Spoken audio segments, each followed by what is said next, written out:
Welcome, everybody. Thank you for joining us today at this Ask the Arborist. My name is Michelle Diaz, and I'm the Education Program Manager at Trees Atlanta. And our mission is to protect and improve Atlanta's urban forest by planting, conserving, and educating. During this event, you will have a chance to share your questions through the Q&A and also through the chat. We will also be answering questions that were submitted during the registration.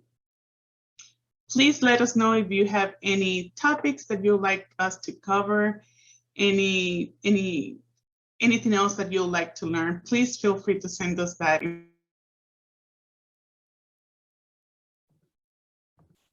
You'll receive a survey email after this event because we'd love to hear your feedback and learn more about what you like us to offer in our educational programs. Please stay in touch with us, follow our social media and our newsletter. Our speakers today are Susan Pierce-Cunningham and Alex Beasley, both from the Trees Atlanta staff. Susan is our Associate Director of Volunteer Services, and Alex is our Director of Donor Relationships. Thank you for joining us, Alex and Susan. Hi, Michelle. Thanks for having us. Hi. Yeah. So we have a few questions here, so we'll go ahead and begin. The first question is, do trees pose threats to foundations? That is a long and drawn out answer, but I'll try and keep it as concise as possible. Yes, that they do pose a risk to foundations, but there are some species that do more so than others. It's really important with anything that you're doing with trees to follow the moniker, right tree, right place. What you choose and where you choose to put it is certainly going to affect the end result. If you put a smaller ornamental tree, say 8 to 10 feet away from the foundation of your house, you're very likely to never have an issue in your lifetime with any buttressing roots or anything like that. But putting, a shade tree or even a mid-story tree like a maple tree that has traditionally very shallow roots, roots are going to extend well beyond the drip line of your canopy of your tree. So it's just really all about not only when you're talking about protecting your home, but just really doing your research on what you're choosing. Our big thing, obviously, at Trees Atlanta is going to be to make trees an amenity for everybody, make them work for you. And, if it's put in the wrong location, it can certainly become a nuisance to you. So really just do that front end work, make sure you know what you're doing before you install that tree. And we generally, like Alex mentioned, can plant the smaller trees about 5 feet away from your house, but any medium or large trees, we're typically putting at least 20 feet away. But again, it just depends on how big your tree is going to grow. That's great. Yeah, because that was a follow-up question. How far should large trees be planted from a foundation? So about 20 feet. Yeah, Alex, I'd say often when we're planting like oaks or tulip poplar, something big with our neighborhoods team, they're putting them at least 20 feet away. Yeah, 20 to 25 feet away. Yeah. That also goes for power lines as well. It's just a good rule of thumb to really follow the spacing that you would put if you were putting multiple shade trees in a line. At a minimum, you put them 25 feet on center. That's at a minimum. It's really a good idea to do that for any structures, foundations as well. Because like I said, that drip line, all that means is when it rains, where it drips from the canopy, those roots do go well beyond that. So just know what you're doing. And I'm going to go off on a little tangent here, but also just keep in mind solar orientation, putting the right tree in the right place for that. If anybody has any questions about that at the end, that's like my favorite thing to talk about. So just ask me. Sorry. Sure. All right, next question. Our dogwoods are dying of old age. What kind of dogwood do you recommend to replace? So Susan and I talked about this prior to this Zoom starting.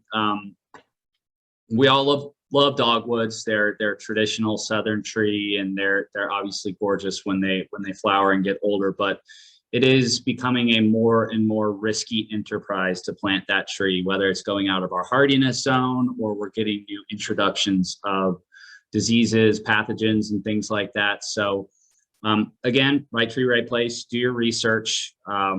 One of the main issues that we have with our native dogwoods is something called anthracnose. There are some varieties and hybrids that have been bred to resist those. The Rutgers series, Appalachian series. Susan, any other come to mind? Yeah, it's mostly those constellation ones. Yeah. And something that we have learned really the hard way, both Susan and I's background, she's a forester, I'm a landscape architect by trade, but both arborists. And we both were part of the Neighborwoods team for a long time. We've lost a lot of dogwoods together. And really what we've learned over time is the smaller you can plant the dogwood or really any sensitive tree, the better off it's going to be. So you're going to have to be a little bit more patient with dogwoods than others. Not only are they slow growing, but in order for them to probably survive, they either need to be planted as a 3-gallon or a 7-gallon. So that makes it cheaper to buy, but you're going to have to wait a little bit longer for it to actually start producing shade and be a real benefit. But they do almost flower immediately once you plant them, regardless of the size. And they need at least partial shade. Dogwoods that are planted in full sun are more likely to be stressed out and just not look as healthy and beautiful. So the shade of some overstory trees is very nice for your dogwoods. There are some, just like every other tree, there are new introductions all the time. I think the best person to rely upon is Dr. Michael Durr. Who has tons and tons of publications and actual hardback books. That's DIRR. And he, would probably lean towards a hybridized version of an American and a Kusa dogwood, which is, I believe, Japanese, it might be Chinese, but it's all about kind of looking at if you're dead set on a dogwood as a replacement, then really just do your research. But there are some alternatives that we suggest in our Neighborwoods plantings. Double winged silver bell. Susan, help me out here. Serviceberry. Other white flowering trees do fruiting really well. Trees like plums and serviceberry have beautiful flowers too, and apples. Yeah. But there's going to be pests with all of those. In the urban environment, indeed. Yeah. Great. So I guess that's a good transition to the next question. What fruit trees grow best in Atlanta? Susan. I think I always recommend first the ones that are more native here, or at least closer to their native range. So our native persimmon, Diospyros virginiana, is a really great one. We can also grow some of the Japanese persimmons here as well. And they have a larger fruit, and you have to buy those from a nursery. And typically they're able to promise that they will have fruit. Whereas with the common persimmon, you often can't tell if it is male or female when it's young. And serviceberries are really great.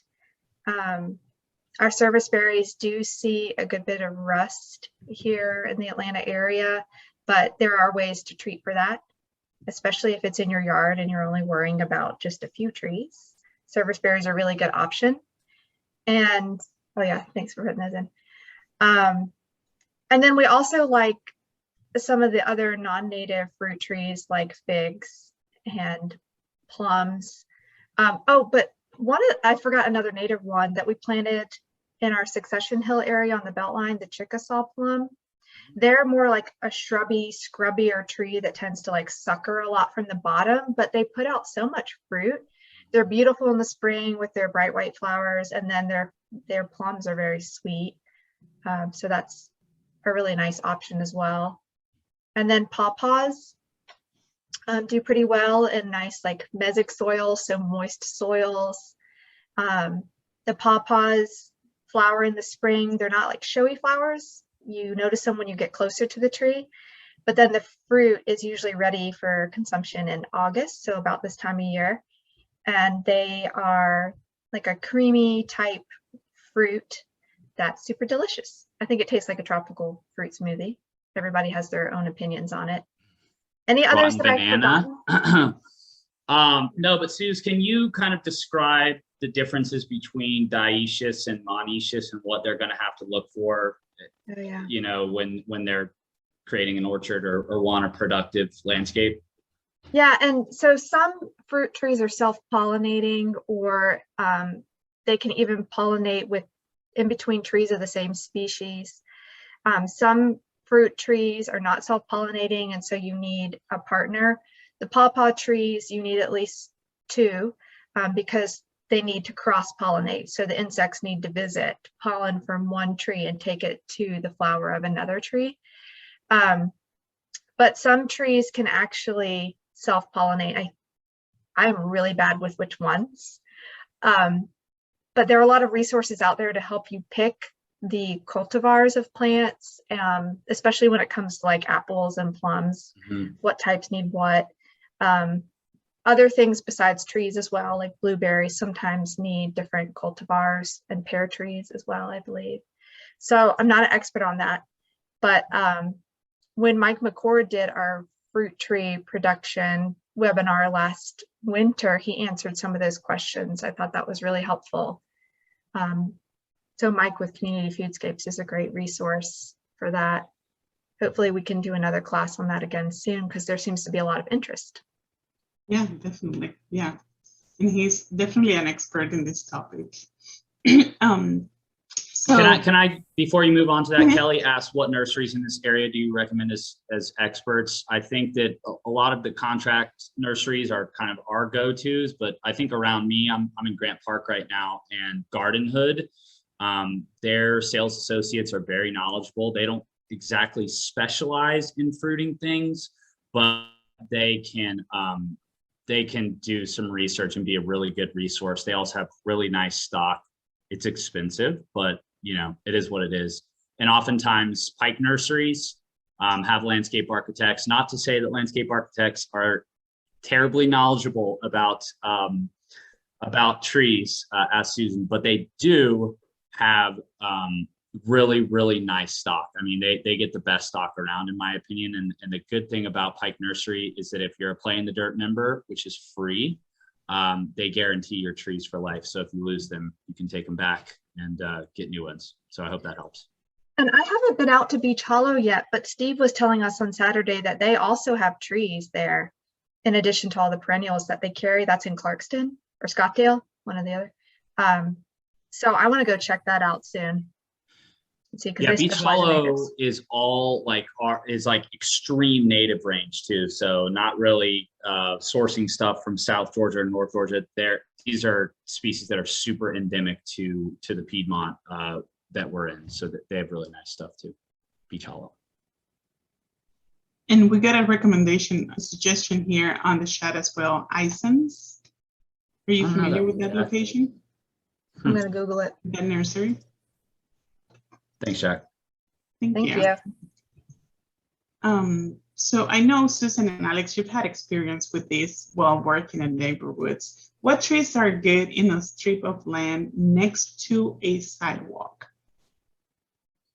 Oh man, Atlanta's tough. We have really small landscape strips and overhead utilities, so there's often things constricting what we can put. So we are always looking around at how much soil space is there?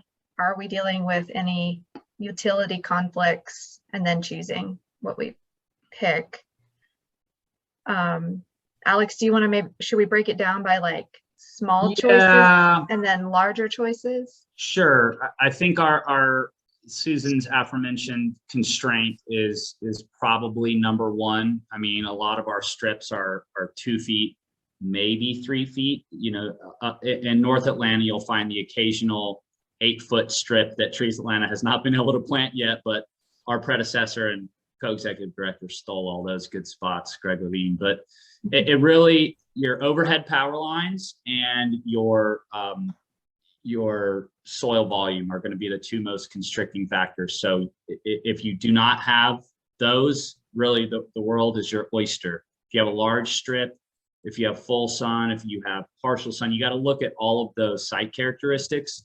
But you know, we always try to tell people to really, if you don't have overhead power lines and you have a large enough strip, maybe 4 feet or 5 feet wide, try to push the envelope by going native if you can. You know, that includes oak trees, maples, black gums, things like that, because we all know that crepe myrtles and red buds and things like that, they're great and they have their place in our landscapes, but those are kind of the trees that we use because we have to use them, because we have no other choice. We have to plant a hardy Japanese species because we only have a 2-foot strip and overhead power. So I don't know when we're going to do it, Michelle. I know we have it on the calendar at some point, but we do have a right tree, right place presentation that I teach that at least I like to think it's very helpful,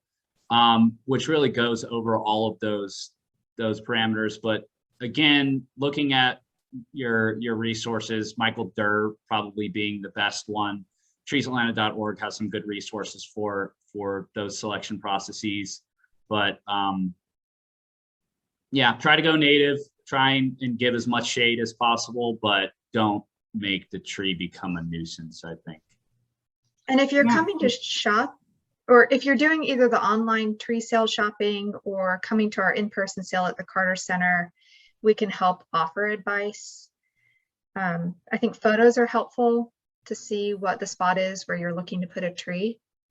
And by the way, most of the plants we're mentioning today will be available with our tree sale coming up, which Michelle, you're probably going to mention at the end, but I'll just go ahead and say the online tree sale opens on September 3rd.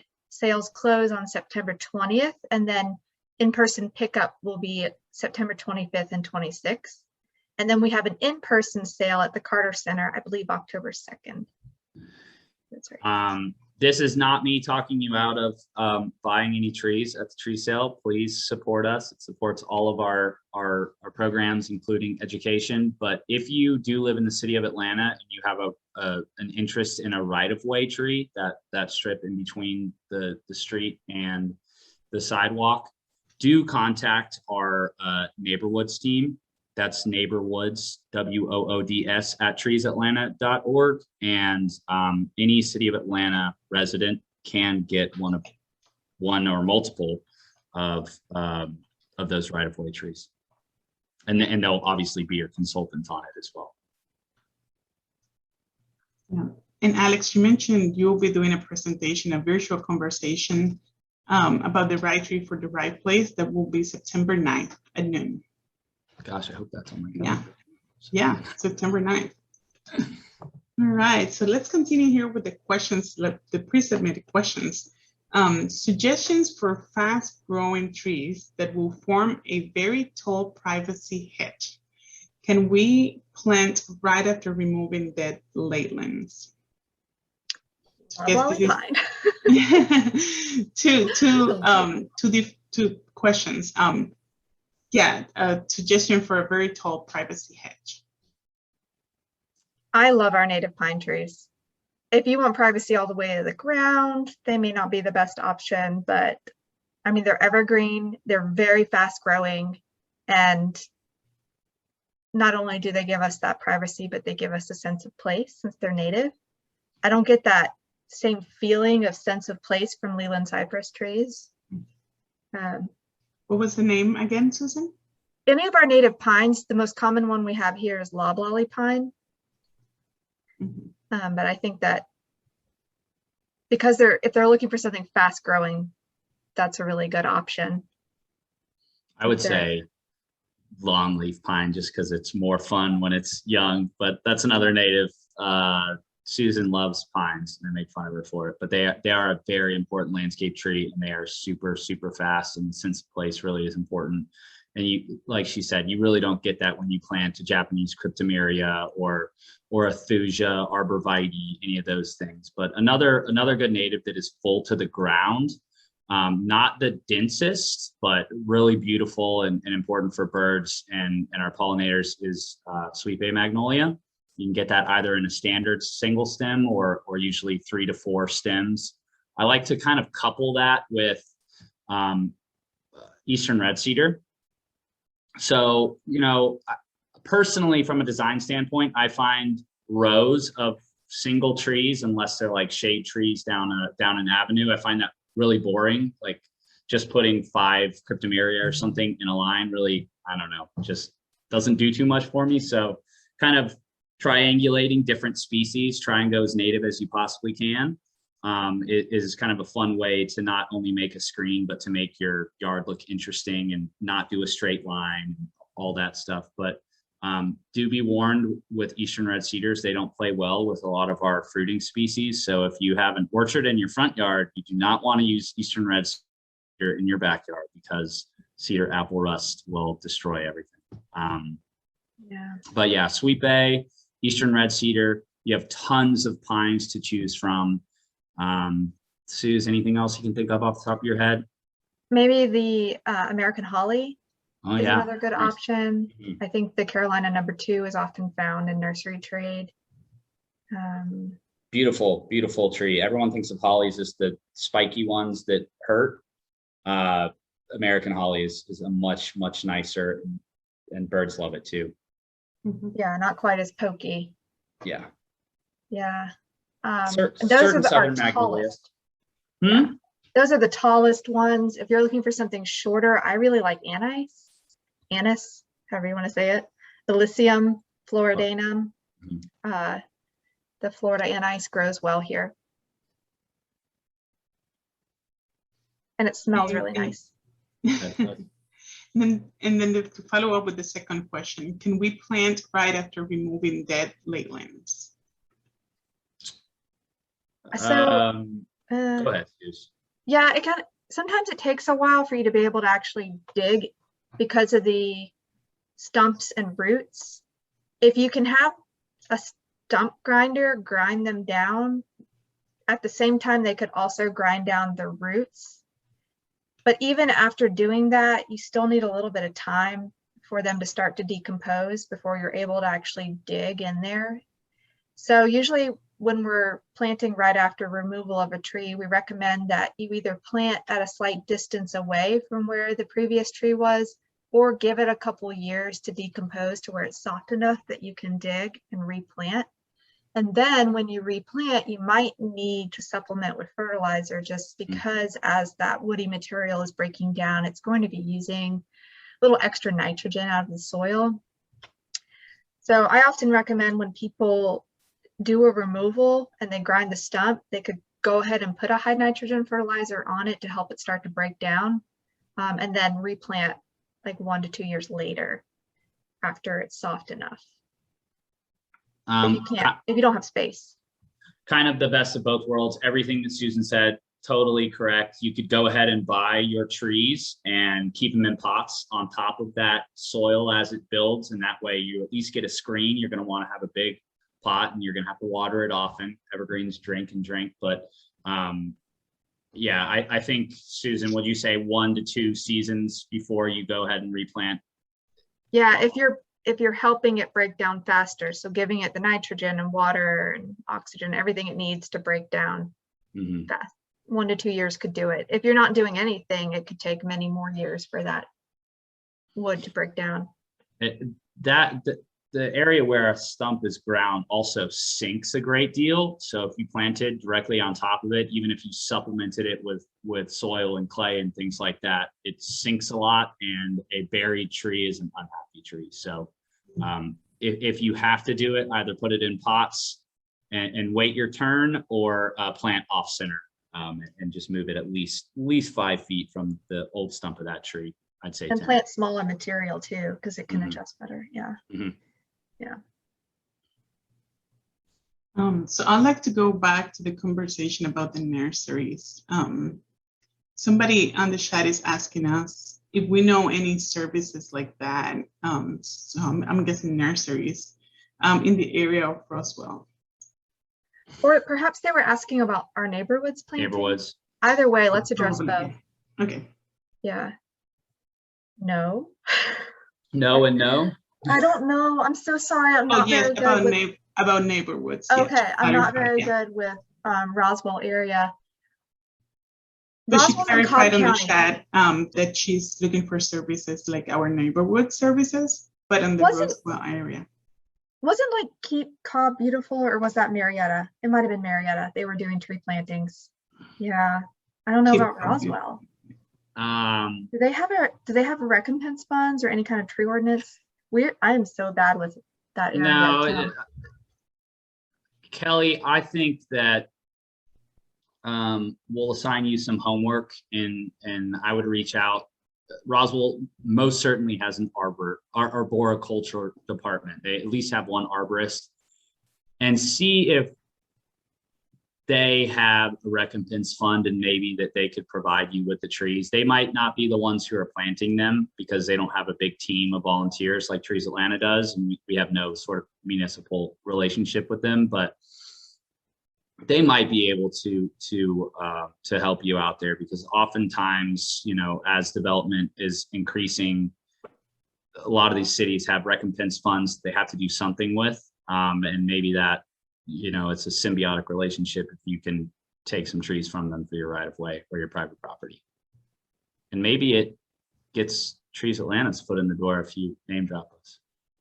I Googled it and it looks like they have a tree planting program. It may not be for private property, but at least for public properties. That's good. Yeah. So As in Alex, City Hall, call City Hall and ask to talk to the city arborist specifically. Welcome. There was another question on the chat a little earlier. Vestigiate Beach, I believe. What has been I think this was Jack's question. Vestigiate Beach. I don't have any positive opinion on it or negative opinion on it. It's a fancy landscape tree that seems to be pretty tough, at least. And I don't know, those vestigiate trees, they certainly have their place in the world. We plant a lot of vestigiate, let's say, bald cypress and pond cypress specifically is what I would always use my vestigiate species, where you have ample space below, but maybe there's a structure, you know, abutting or close, and you can't have a super wide crown of a tree. So I don't know specifically what you want to know about it. I know that they live, and I don't know, Susan. Well, so Jack, I was actually wondering about this myself on Friday. We were out on the Beltline pruning, and we came across some vestigiate hornbeams that we planted on the West Side Trail. It was American hornbeam, the Palisades cultivar. And I actually had made a note to talk to Greg and Brian about how to prune them, because the purpose of planting them in this location was that we wanted an upright plant that would also provide a screen. And so they have like a lot of branches coming out in one place. So I am also curious to learn, how do we care for these upright vestigiate plants that have so many limbs coming out in one location? So I will have to get back to you on that. I'm going to get some advice from some other people here at Trees Atlanta. I'll let you know. Because I mean, they serve a great purpose, but I am kind of wondering about their maintenance needs. I've never seen one fail. You know, you see them planted in a lot of kind of higher end developments, They're tough commercial species, developments usually. and things like that. Yeah. I think they're very tough. I don't know if they're marcescent like the other beech trees, but if so, then it would create a very nice year-round screen.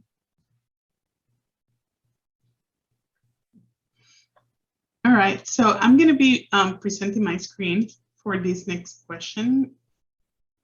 because we have some photos here. Right, so this question, it's from a tree in Gainesville, Georgia. It's an oak tree in a backyard. It has a strange growth on it. It is like it looks like another plant that has attached to the tree from the air, but it's also strange because none of the surrounding trees have it. And these are the photos. It reminds me of Christmas. It is, what is it? So mistletoe does like certain species over others.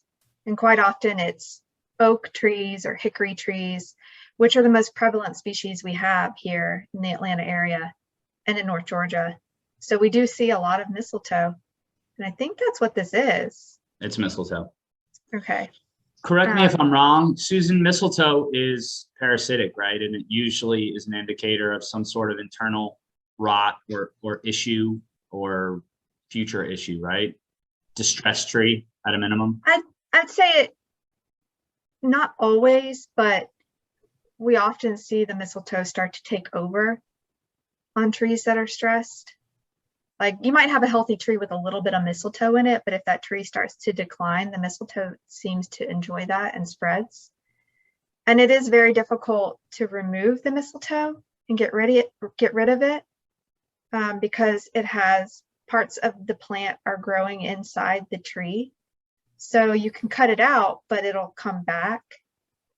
And I've heard of methods where people try to like wrap the branch and starve the mistletoe from light so that it can't come back. But I think it is one like really difficult plant to get rid of once it's already, there's already that much in a tree. I am seeing a lot of breakage in that tree, specifically on the right hand side of that picture. Yeah. You know, and then you see some dieback on the left side, very top left. Yeah. I mean, I would tend to think that is a stress tree or a tree that is reaching end of life. So I think, you know, from a safety aspect, I would probably get a certified arborist out there, and Susan and I are certified arborists, but we mean like a tree company that comes and looks at these trees every day, and they have a spectrograph and all sorts of crazy technology that can really tell you within a handful of years the general lifespan that this thing's have. Things obviously happen, but this oak tree is also a split leader. So that just poses a whole nother question. There's a V right there. That V crotch is usually, I mean, it's just someday that tree's going to fail, and not to say that I can tell specifically from a picture, but mistletoe usually equals stress, I think. So get a reputable bonded arborist out there. I think Susan and I would both agree that, you know, there are tons of arborists out there, but if they, I don't know, if they have a back end incentivization to remove the tree, get a second opinion on it. Always get 3 quotes for an arborist, by the way. But Susie, we recommend consulting arborists as well. And consulting arborists are typically independent. They are not working with a tree service company, and they can give you a prescription for your tree that then you can hire the work out to a tree service company. But yeah, Alex is right. There's something else going on that needs to be addressed. And the only way really to get rid of the mistletoe is to prune the part of the tree that has it in it. So when a tree's covered that much, I don't think you can get rid of it all without losing the tree. Another indicator, just like go over to that tree, and if there's anything growing out of it at the base that kind of looks like mushrooms, they call them fruiting bodies. That's another good indicator that you need to call an arborist as soon as humanly possible, because then that means the decay is towards the body as well, which obviously is the foundation for the tree. So look for crazy looking little fungus at the base of the tree as well. Just do kind of a holistic look at that tree next time you see it. Right, that was a great question. So let's continue here. We have 3 more questions. So I'm interested in how far apart I need to space trees and planted in my yard, and what different trees grow well together. So how far apart and what different trees grow well together? Oh, this is an ecological question. I love it. Yeah, what grows good together? What plant communities are naturally occurring together? I love talking about that. We can look at the natural world around us and see what plants like to grow in the same areas, the same types of soil, what type of moisture, the same elevation, and just looking to our natural ecoregions helps us understand what grows well together. But then also understanding that we live in a forest. We're very lucky in North Georgia, and there are different layers to the forest. So typically when we're considering the trees that we plant, we consider whether this tree would naturally be an understory tree, a mid-story tree, or an overstory tree. And that helps us decide if we're putting it in a yard or as a street tree. That helps us decide about how far apart to plant them, because we know the general range of how tall they will get in maturity. So if it's an understory tree, we're usually putting them like 20 feet apart as a street tree. If it's a mid-story tree, we're usually putting them more like 25 feet, 30 feet apart. And then our overstory trees are like 35 feet apart. And they can be farther, they can be closer too. I mean, trees can grow really close together and be happy. They like having other tree friends to share a network of roots with, to share that mycorrhizal fungus. So you can put trees close together. They might not look like what you're expecting, like an open grown tree would look like, because they may be competing for shade or other resources, but I mean, they can grow really close.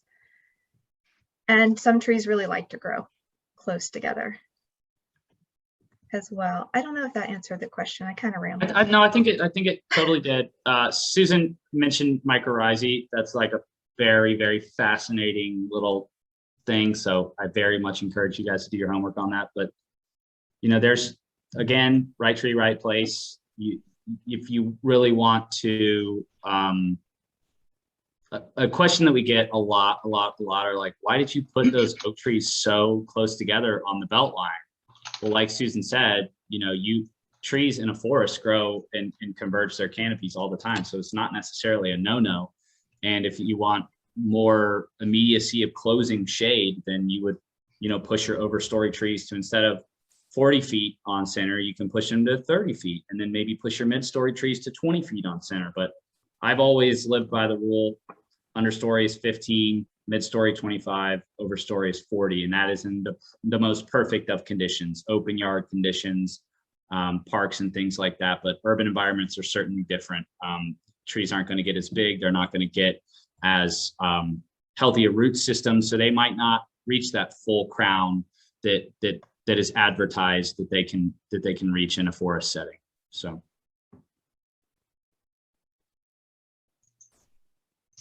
Great. Okay, I have another question with a photo. So I'm going to be sharing my screen again.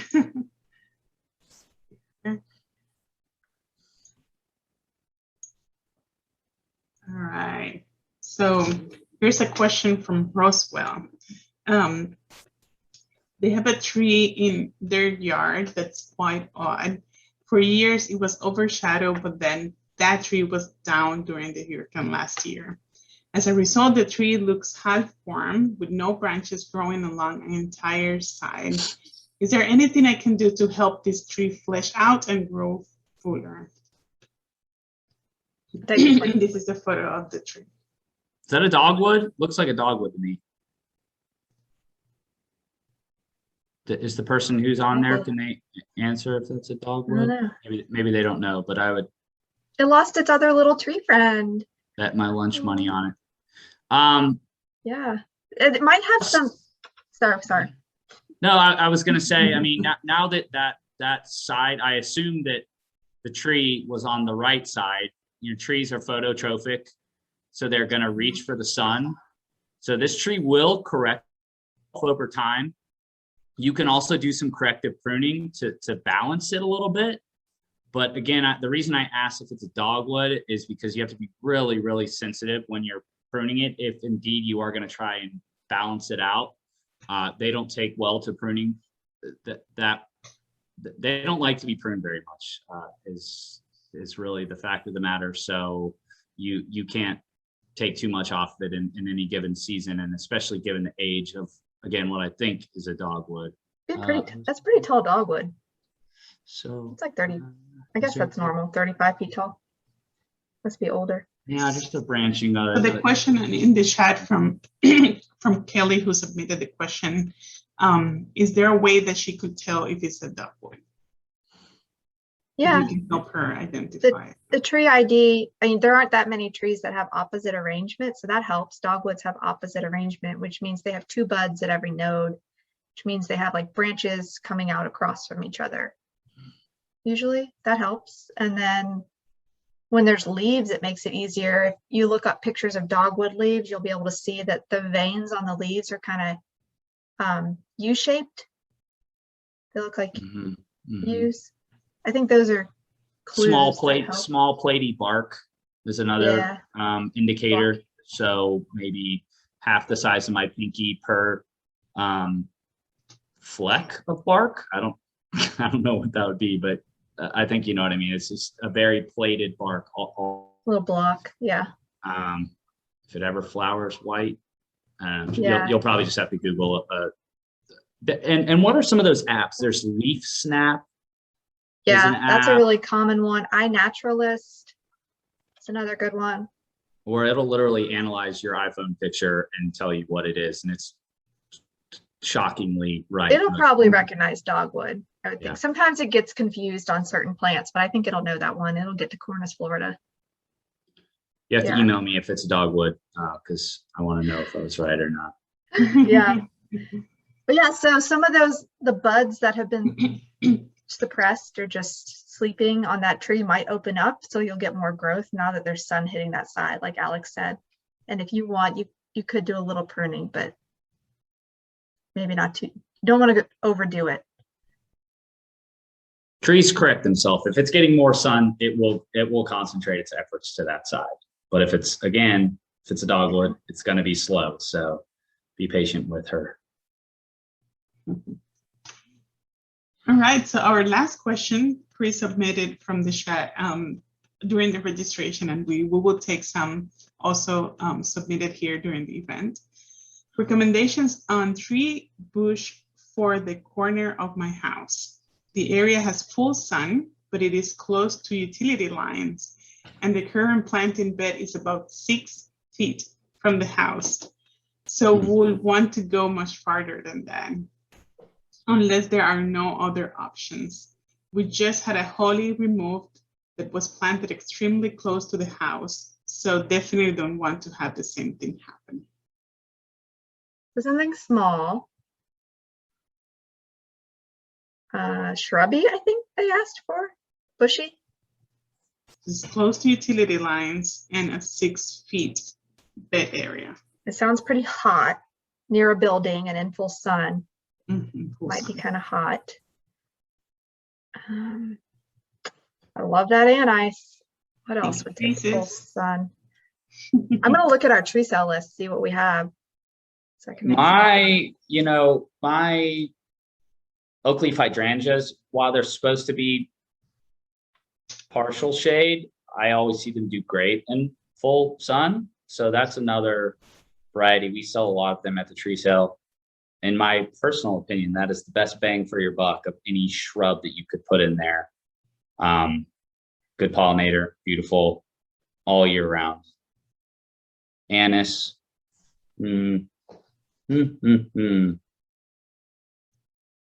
Blueberries. Susan's frozen or giving me a blank stare. I'm reading the tree sale list. Thinking face. Yeah, I'm thinking through like what would be the best recommendations. Hamamelis. Yeah, witch hazel. They can get pretty big. Do we have any dwarf ones? I don't think so. Michelle, do you know when we're going to release that tree sale list to the public, when it's going to be finalized? I do not know, but I know the sale. Let's take a look Okay. here. Well, at a certain point, we're going to release that to the public so people can start to take, certain supporters get a pre-order, or most of the plants really sell on the first day because people know that there's a limited quantity. But there's going to be plenty of things on that tree sale list that will work. Whether it be a small tree with maybe a very compact 6 to 8 foot spread, or there's going to be a ton of hydrangeas, hamamelis. And if you want to shop if you want to actually put eyes on the time, there is still some stuff left over at the Carter Center. And, either Susan or Greg or one of our arborists that are on staff or a volunteer will certainly be able to help you. And if you could bring maybe a handful of pictures, that would probably give them some context in order to help you out a little bit. But there is a way to do this. There is a way to go native and not have to worry about the foundation of your house or it taking over or anything like that. Yeah, I was trying to recommend all the native stuff, not recommend a crepe myrtle. Yeah. So to answer your question, Alex, the tree sale list, it's already on our website.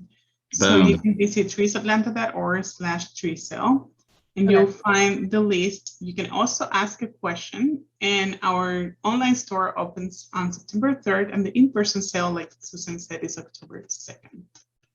Jack said inkberry. That is also a good one. Brian Williams, who's one of our directors, would be very proud of you. He loves that species. And Jack also mentioned the viburnum, which is a great choice too. Inkberry can be a little finicky. That might be a harsh spot for it, but I feel there's like a million different viburnums. Yeah. So just do your research on anything that you're going to buy. It'll work. Try to go native. Try to go productive if you can, because that would be fun for your family to be able to eat off of, and also the birdies. They'll like you for it. And now another question here submitted on the Q&A. How long after having dying cherry trees cut down and stumps ground can I plant another tree in that area? I think we answered this earlier. It would be the same situation where you can plant as soon as you can dig into it. Good luck. But yeah, as it decomposes, though, it will settle, because as things decompose, they get smaller. So you do just have to watch out for that too. So in terms of the time, are you looking into months or more of a years? Years, yeah. Two growing seasons, I think, is good. Get it ground as quickly as you can.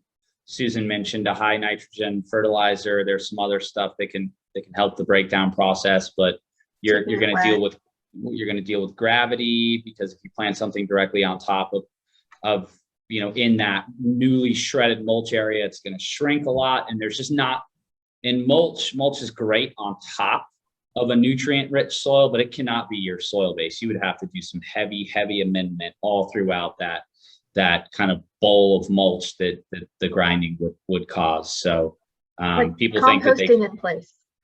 What's that? It's basically composting in place. You got to speed up the process.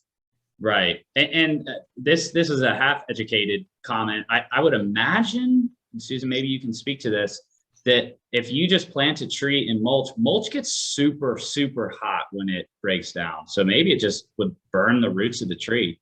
I don't know. Maybe that's if it was a giant mulch pile you're putting a tree in the middle of, but there's got to, a normal amount of mulch, the heat would escape. Yeah. Okay. Well, Michelle, delete that part of the podcast. Loop me back 25 seconds. You guys didn't hear that. So another question here. No one has mentioned catalpa. Is it a good understory tree? I saw Myrtle put that in there. Myrtle, I love catalpa, the southern catalpa. They're super tough. Yeah, they just survive really well here in our soils. They're native, they're fast growing. We have some we planted over in our nursery that we weren't able to move because it got so big. They grew so fast. That's a cigar tree for everyone, for anybody who doesn't know what catalpa is. Cigar tree. It has like little cigar-like seed pods. It's big, heart-shaped leaves. Yeah. Yeah, they're really nice. And they get big, so you need a pretty large space to plant them. So is it considered an understory or more of a canopy? Mid? Mid, yeah. But they could be 50 to 60 feet. And I think they actually get bigger than that. We don't plant them that much only because we don't find them in the nursery trade as much. So when we find them, they're from fairly specialized nurseries, or they're from Florida, farther south. Yeah, I think we would plant them more if people were open to it. They're not as popular because they're legumes and they have those huge seed pods. And I guess the general public just doesn't like having that many seeds, big seed pods. I think they're really cool, and their flowers look like orchids. It's really neat. Beautiful flowers. Yeah. Yeah, good recommendation. We'll have it at our tree sale, I think. I'm gonna look at Is that Myrtle Lewin who said that? We usually do. Yeah, Myrtle. Yeah. Oh, hi, Dr. Myrtle. Shout out the Myrtle. Okay, and then going back to the fruit trees, our papa trees have a lot of volunteer pups, and these pups be transplanted. Early aggressive successor. Lots of babies this thing makes. I have transplanted these. My brother has. It drives him nuts. He's not necessarily a tree person, but he colonized basically an entire island in his backyard. You have to. I think that they spread off of rhizomes, so you have to be careful as you're digging those out, because you're gonna sever from, I think, the host to an extent. But I've had about a 50-50 on them. I've got some in my front planter outside. So yeah, I think it's really worth trying and popping them in soil and see if you can give them away to your neighbors, because you know, when it colonizes, you have like 50 of the things. And it's a really fun and important plant. One of our lesser known native fruiting trees. So it's definitely worth a try. They're not all going to survive. But it sure is a fun tree, fun experiment. I've managed to get them to sprout from seed too, which is kind of fun. Yeah. Well, I think Susan and Alex, this is all the questions we've had today. I think it's been a great conversation. We definitely have a lot of fun talking about trees. And thank you to everybody who's joining us today. Thank you, Alex and Susan, for your time, taking a lunch with us. And please visit treesatlanta.org/tree sale to learn more about the sale. I definitely enjoy going every year and buying some trees myself as well. So thank you, everybody, for your time. And we'll have other experts there too who can help answer your questions at the Carter Center. Yeah. Thanks, everyone. Bye. Yeah. Have a good day.